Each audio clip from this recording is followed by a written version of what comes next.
Yeah, so there's been a pretty strong, almost a dogma over the last 4 or 5 years around the vulnerability that was being experienced particularly by first-time buyers, and the fact that they were actually struggling to get into the market when others were getting into it. And so a lot of policy was actually designed around that imperative, around making sure that we got first-time buyers into the market.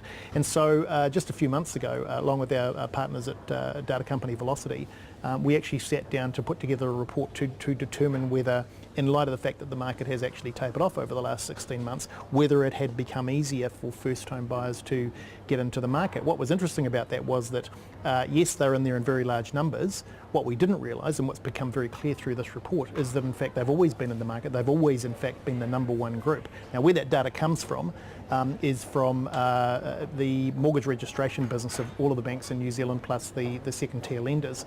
So it's empirical data. It actually shows us exactly what's taken place over that period of time, and it very clearly shows that not only are they the biggest buyers at the moment, first-time buyers are the biggest buyers at the moment, they have been the biggest buyers right through since 2013 in every part of the country except Auckland. There's 2 or 3 different theories around it. One of it could be that the issues that were created by the LVR restrictions back in 2013 weren't the imposition that we expected them to be. The second one is that possibly there was so much media around first-time buyers and suggestions that it was going to be difficult for first-time buyers to actually get into the market. It's possible that it actually had a reverse effect, and it actually encouraged first-time buyers to get into the market as quickly as possible in the expectation that prices were going to get out of control on them.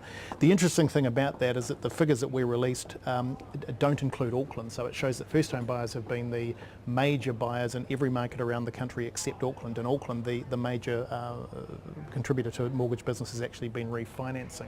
Most of the media focus has been on what's going on in Auckland and the difficulties in the Auckland and the need for more houses to be built in Auckland. So I think that's become very much the national narrative, and what these figures demonstrate is in fact that 2 different things were going on at the same time: the Auckland experience and the experience of the rest of New Zealand.